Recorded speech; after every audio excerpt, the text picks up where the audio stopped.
Everyone, welcome to commerce spotlight by JRF Adda. मैं हूं आपकी एजुकेटर काजल और स्वागत है आप सबका आज के स्पेशल सेशन में। आज का जो हमारा सेशन है वो एक बहुत इंपॉर्टेंट टॉपिक के ऊपर है। अगर आप पीजीटी लेवल एग्जाम्स की तैयारी कर रहे हैं और कॉमर्स आपका सब्जेक्ट है, ठीक है, पीजीटी कॉमर्स के लिए अगर आप तैयारी कर रहे हैं तो ये वहाँ पर आपके अकाउंटिंग के सिलेबस में हम फाइनेंशियल अकाउंटिंग को भी पढ़ते हुए चलते हैं। तो फाइनेंशियल अकाउंटिंग में एक बहुत ट्रिकी टॉपिक आता है आपका, जिसमें हमें एडजस्टमेंट्स पढ़नी पड़ती हैं। बेसिक्स तो सब समझ में आ जाता है, लेकिन एडजस्टमेंट्स कभी कभी ट्रिकी हो सकती हैं।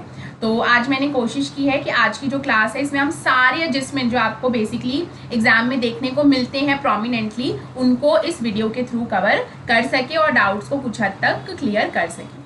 तो किन किन चीज़ों की एडजस्टमेंट की जाती है आपके फाइनल अकाउंट्स में, वो आपकी लिस्ट दे रखी है। Closing stock, outstanding expenses, prepaid expenses, accrued income, इस तरीके से सबकी एडजस्टमेंट की जाती है। एक चीज़ आपको ध्यान रखना है, क्योंकि आपका सब्जेक्टिव एग्जाम भी होगा पीजीटी में, तो आपको याद रखना है जो चीज़ें ट्रायल बैलेंस जो बनता है आपका, एडजस्टमेंट किसकी की जाती है उस ध्यान रखना है आपको, जो ट्रायल बैलेंस के बाहर दे रखा होता है। जो भी ट्रांजैक्शन आपको ट्रायल बैलेंस के बाहर दे रखी है वो बेसिकली आपके एडजस्टमेंट का पार्ट बनता है। तो ये आपको ध्यान रखना है कि ट्रायल बैलेंस के अगर अंदर कुछ दे रखा है तो वो ऑलरेडी एडजस्टेड होता है, तो वहाँ आपको दोबारा एडजस्टमेंट करने की जरूरत नहीं होती है। लेकिन अगर बाहर कुछ दे रखा है then you need to adjust that. Okay, तो आज हम यही चीज़ें कवर करते हुए चलेंगे। ओके, तो सबसे पहले बात करें क्लोजिंग स्टॉक की, तो इसका एडजस्टमेंट आपको कैसे देखने को मिलता है। और ये चीज़ ध्यान रखना कि हम ये सारी चीज़ें एडजस्ट क्यों कर रहे हैं, बिकॉज ये ट्रायल बैलेंस के बाहर है। अगर ट्रायल बैलेंस के अंदर होता then we don't need to do adjustment, तब उसकी बेसिक एंट्रीज होती जैसे होती हैं। तो अगर क्लोजिंग स्टॉक की बात करें तो सबसे पहले इसका एडजस्टमेंट होता है ट्रेडिंग अकाउंट में। ट्रेडिंग अकाउंट में हम इसे क्रेडिट साइड लिखते हैं, और फिर होता है आपका बैलेंस शीट में। बैलेंस शीट में हम इसे असेट साइड लिखते हैं। अगर ये आपका ट्रायल बैलेंस के अंदर दे रखा होता तब हम इसे ट्रेडिंग में नहीं सीधा बैलेंस शीट में लिख देते, राइट। लेकिन एडजस्टमेंट है, मतलब ट्रायल बैलेंस के बाहर दे रखा होगा। ऐसे ही अगर हम आउटस्टैंडिंग एक्सपेंसेस की बात करें तो एक तो ये आपका, अगर मान लो ये एक्सपेंस आपका वेजेस है तो ट्रेडिंग में जाएगा। तो जो भी आपका एक्सपेंस होता है उसमें इसे प्लस करके दिखा दिया जाता है। यानी कि अगर मैं कहूँ आउटस्टैंडिंग वेजेस है तो वेजेस में कहाँ लिखूंगी, ट्रेडिंग अकाउंट में। ट्रेडिंग अकाउंट में लिखा जाएगा, तो ट्रेडिंग अकाउंट में मैं जहां पर भी वेजेस की एंट्री पास कर रही हूँ वहां मैं ये आउटस्टैंडिंग वेजेस का अमाउंट भी प्लस करके दिखा दूंगी। और बेसिकली मेरी क्या होती है, लाइबिलिटी, क्योंकि मैंने काम करवा लिया लेकिन पैसे नहीं दिए हैं, तो बैलेंस शीट में ये मेरी लाइबिलिटी साइड पर शो किया जाता है। ऐसे ही होते हैं प्रीपेड एक्सपेंसेस, जो आपने पहले ही पे कर दिए हैं लेकिन अभी तक आपने उससे काम नहीं लिया है। तो मान लो कि मैंने एक जगह रेंट पर ले रखी है और मैंने पूरे 15 महीने का रेंट पे कर दिया। तो एक अकाउंटिंग ईयर में तो 12 ही महीने होते हैं, यानी कि मैंने 3 महीने का एक्स्ट्रा रेंट दे रखा है। वो 3 महीना तो मैंने अभी तक यूज़ नहीं किया है ना उस जगह को, लेकिन मैंने रेंट पहले ही पे कर दिया। तो यानी 3 महीने का जो रेंट है वो कैसा है, प्रीपेड एक्सपेंस है, प्रीपेड रेंट है, ठीक है। तो यहाँ पर इसका एडजस्टमेंट कैसे किया जाएगा कि जो भी वो एक्सपेंस है सबसे पहले तो उसमें से हम लेस करेंगे, क्योंकि वो इस फाइनेंशियल ईयर का नहीं है। साथ में मैं क्योंकि पे कर चुकी हूँ और इसका फायदा बाद में उठाया जाएगा, तो हम बैलेंस शीट में इसे एसेट साइड पर दिखाते हैं, ठीक है, क्लियर है। ये 3 महीने के रेंट का ऐसा किया जाएगा, बाकी के 12 महीने के लिए नहीं। फिर आता है आपका आउटस्टैंडिंग इनकम, यानी ऐसी इनकम जिसके लिए आप काम कर चुके हो लेकिन अभी तक आपको पैसे मिले नहीं है, ठीक है। तो यहाँ पर आप क्या करोगे, इनकम तो आपकी अभी ही की थी, तो जो भी आपका इनकम है, मान लो कमीशन है, रेंट रिसीव है, इंटरेस्ट रिसीव्ड है, तो जो भी वो इनकम है उसमें आप सबसे पहले प्लस करके दिखाते हो। और फिर क्योंकि अक्रूड इनकम है, यानी आप काम कर चुके हैं, पैसा नहीं मिला है, तो बैलेंस शीट में इसे असेट साइड पर दिखाया जाता है, ठीक है। तो ये आपकी एडजस्टमेंट होती है। फिर हम बात करें इनकम रिसीव्ड इन एडवांस की, यानी अभी तक आपने काम नहीं किया है बट आपको पैसा पहले ही मिल गया है, ठीक है। ये अक्रूड से ऑपोजिट हो गया। तो आपने काम नहीं किया बट पैसा पहले ही मिल गया, इसका मतलब आप उस स्पेसिफिक इनकम में इसे लेस करके दिखाओगे, क्योंकि वो इस साल की इनकम है ही नहीं। और फिर बैलेंस शीट में आपके लिए लाइबिलिटी बन गया ना, कोई आपको पहले ही पैसे दे चुका है, काम बाद में करवाएगा, तो वो पैसे आपके लिए क्या बन गया, लाइबिलिटी। तो बैलेंस शीट में हम इसे लाइबिलिटी के साइड पर दिखाते हैं। फिर आता है आपका डेप्रिसिएशन, ये आपका एक तरीके का एक्सपेंस होता है, इसे हम पीएनएल में दिखाते हैं, कहाँ, आपके डेबिट साइड, क्योंकि सारे एक्सपेंसेस डेबिट साइड जाते हैं। और फिर बैलेंस शीट में हम कहाँ दिखाते हैं इसे, असेट में से लेस करके, जो भी स्पेसिफिक असेट है उसमें से लेस करके। मान लो डेप्रिसिएशन फर्नीचर पे लगा है तो फर्नीचर में से डेप्रिसिएशन लेस करके वैल्यू शो की जाएगी, मशीन पे लगा है तो मशीन पे, ऐसी जिस भी चीज़ पे लगा है उस असेट में से वैल्यू लेस करके दिखाई जाती है। फिर हम बात करें तो बैड डेट्स आ जाते हैं। बैड डेट्स की एंट्री क्या होगी, ये अगर ट्रायल बैलेंस के बाहर दे रखी हैं तो इन्हें फर्दर बैड डेट्स भी कहा जाता है, ये याद रखना, ठीक है, फर्दर बैड डेट्स भी कहते हैं। तो सबसे पहले तो ये पैसा आपको मिला नहीं, यानी टोटल लॉस, तो पीएनएल में जाएगा आपका डेबिट साइड, ठीक है। और फिर बैलेंस शीट में इसकी एंट्री क्या होती है, आप डेटर्स में से इसे लेस करके दिखाते हो, डेटर्स में से इसे लेस करके दिखाया जाता है। फिर आता है आपका पीएफडीडी, यानी कि provision for doubtful debts. Bad debts तो वो होते हैं जिन्होंने बिल्कुल आपको पैसा दिया ही नहीं है, लेकिन प्रोविजन फॉर डाउटफुल डेट्स होते हैं ऐसे डेटर्स जिनको लेकर आपको डाउट्स है, पता नहीं पैसा देगा कि नहीं देगा, नहीं दिया तो मैं क्या करूंगा। तो जो वो केस है ना कि नहीं दिया तो क्या करेंगे, उसी के लिए आप ये प्रोविजन हम बनाकर चलते हैं under prudence concept. Prudence concept की वजह से हम इसे बनाकर चलते हैं। तो इसकी एंट्री कैसे पास की जाएगी, तो सबसे पहले तो अगेन ये आपका एक लॉस है प्रोविजन, तो पीएनएल में दिखाते हैं हम इसे। बेसिकली बैड डेट्स में हम इसे प्लस करके भी दिखा सकते हैं, ठीक है। तो बैड डेट्स में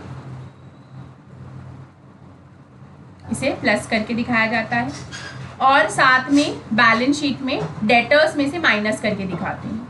डेटर्स के ऊपर बनता है, जैसे 5%, 7%। तो अगर मान लो डेटर्स मेरे 10,000 के और मैं कह रही हूँ 2% का प्रोविजन बनेगा, तो 10,000 का 2% कितना होगा आपका 200 रुपये। तो 10,000 में से 200 रुपये लेस करके दिखा दिए जाएंगे, तो डेटर्स में से लेस करके भी दिखाया जाता है। सेम पीएफडीडी की तरह, सेम एज पीएफडीडी की तरह provision for discount on debtors भी बनता है। फिर आता है आपका मैनेजर्स कमीशन। अब मैनेजर कमीशन निकालते हम दो केसेस में है, एक बिफोर एक आफ्टर, ठीक है। बिफोर है तो सिंपल होता है, मान लो अगर मैं कह रही हूँ कि नेट प्रॉफिट आपको दे रखा है और आपको मैनेजर कमीशन देना है 10% के हिसाब से, तो जो भी नेट प्रॉफिट है और जो भी आपका रेट ऑफ परसेंटेज है, अगर मैं बिफोर की बात करूँ तो वेरी सिंपल, मैं नेट प्रॉफिट का 10% निकाल के दे देती हूँ। और अगर आफ्टर का केस है तो फॉर्मूले में थोड़ा सा चेंज आ जाता है, आपका ये वाला परसेंटेज नीचे आके 100 के साथ प्लस भी हो जाता है, यानी अगर यहाँ 5% होता तो नीचे 105 होता, यहाँ 12% होता तो नीचे 112 होता, इस तरीके से। और फिर आप ये निकालते हो जो भी अमाउंट आता है, सबसे पहले तो इसे पीएनएल में लिखा जाएगा, पहली एंड जो इसकी होती है पीएनएल में लिखेंगे, कहाँ, डेबिट साइड, बिकॉज आपको पे करना है। और साथ में आपने अभी तक नहीं पे किया है तो बैलेंस शीट में लिखा जाता है इसे लाइबिलिटी साइड, क्योंकि ये मैनेजर कमीशन पेएबल होता है, आपने पे नहीं किया है, पे करना है। फिर आता है आपका इंटरेस्ट ऑन कैपिटल। अभी जो हम फाइनेंशियल अकाउंटिंग की बात कर रहे हैं वो आपका सोल प्रोप्राइटरशिप में हम देखते हैं, पार्टनरशिप अकाउंटिंग डिफरेंट होती है। तो सोल प्रोप्राइटरशिप में तो भाई एक ही व्यक्ति है, उसी को सारा मिलेगा प्रॉफिट, सारा कुछ, तो यहाँ पर एप्रोप्रिएशन नहीं बनता है, इसलिए हम इंटरेस्ट ऑन कैपिटल को सोल प्रोप्राइटरशिप की फाइनेंशियल अकाउंटिंग में कहाँ दिखाते हैं, पीएनएल अकाउंट के डेबिट साइड, बिकॉज फर्म के लिए ये खर्चा है। और साथ में कैपिटल बढ़ जाएगी इससे, तो कैपिटल में प्लस करके दिखाते हैं, कहाँ, आपके बैलेंस शीट में। फिर आते हैं अगर आपके कोई एबनॉर्मल एक्सीडेंट, एबनॉर्मल लॉसेस हो रखे हैं, तो लॉस है तो आपका कहाँ आएगा, आपका डेबिट साइड, किसका, पीएनएल का, ठीक है, अगर पीएनएल टाइप का लॉस है। और फिर बैलेंस शीट में आता है, अगर मान लो कि अगर कोई असेट आपका लॉस हो गया तो असेट की वैल्यू कम करके दिखाएंगे, या अगर आपने कहा कि इंश्योर करा रखा था तो इंश्योरेंस आपने क्लेम किया होगा, तो अभी अगर आपको मिल नहीं गया है तो वो क्लेम्ड आपको मिलेगा, क्लेमेबल है, मिलेगा, तो आप उसे असेट साइड पर भी दिखाते हो। लेकिन ये क्या दिखाते हैं, यहाँ पर हम क्लेम दिखाते हैं, ठीक है, क्लेम यहाँ पर दिखाया जाता है और कुछ नहीं, अगर आप क्लेम कर रहे हो तो ये बेसिकली आपकी सारी ट्रांजेक्शन है। आई होप क्लियर हो गया होगा। ऐसा ही एक और आपका ट्रांजेक्शन होता है एडजस्टमेंट इंटरेस्ट ऑन ड्रॉइंग्स का। ड्रॉइंग्स वो पैसा होता है जो बिजनेस में से ओनर जो है निकाल रहा है, तो इंटरेस्ट ऑन ड्रॉइंग्स भी अगर आप चार्ज कर रहे हो तो एक तो ये इनकम होता है बिजनेस के लिए, तो पीएनएल में ये क्रेडिट साइड दिखाते हैं, और इससे कैपिटल कम हो जाती है तो बैलेंस शीट में इससे कैपिटल में से लेस करके भी दिखाया जाता है, ठीक है। तो ये बेसिकली आपकी ओवरऑल एडजस्टमेंट्स है जो एग्जाम्स में बार बार पूछी जाती हैं, तो आपको इसके बारे में पता होना चाहिए, ठीक है। अगर आपका कोई स्पेसिफिक डाउट है, कोई स्पेसिफिक एडजस्टमेंट है जो आपने कहीं देखी और आपको समझ में नहीं आया, तो वो भी आप कमेंट बॉक्स में डाल सकते हो।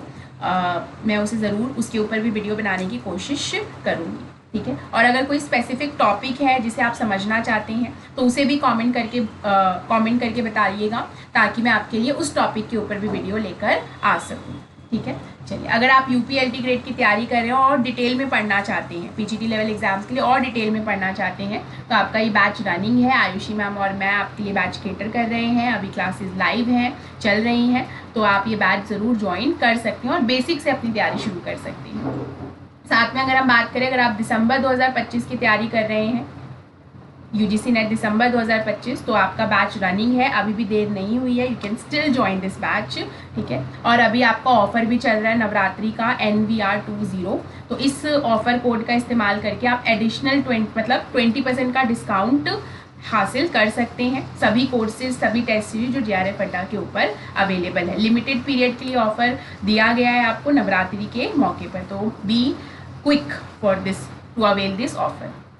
उसके बाद हम बात करें तो अगर अभी तक आप JRF अड्डा के साथ जुड़े नहीं हैं तो इन ऑफिशियल हैंडल्स के थ्रू आप जुड़ सकते हैं, फेसबुक, इंस्टाग्राम, यूट्यूब, टेलीग्राम, और चैनल को सब्सक्राइब एंड लाइक ज़रूर कीजिएगा, बिकॉज एज एन एजुकेटर यही हमारे लिए मोटिवेटिंग फैक्टर होता है, ठीक है।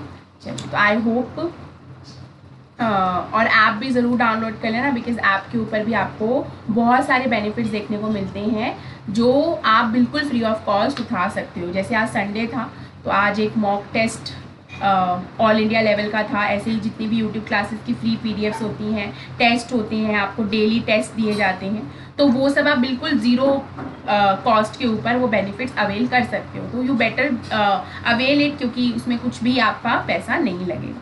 तो मिलेंगे ऐसे ही और वीडियो के साथ, कमेंट करके आप बता देना। आई होप कि एडजस्टमेंट में आपको कोई डाउट नहीं रहा होगा। अगर डाउट है तो कमेंट डाउन, और किस टॉपिक के ऊपर आप चाहते हैं कि मैं वीडियो लेकर आऊँ, डिटेल में हम उस टॉपिक के ऊपर बात करें, वो भी आप कमेंट करके बता सकते हैं, ताकि मैं आपके लिए उस टॉपिक के ऊपर वीडियो लेकर आ सकूँ। तो मिलते हैं हम लोग नेक्स्ट सेशन में, तब तक के लिए thank you very much and bye bye.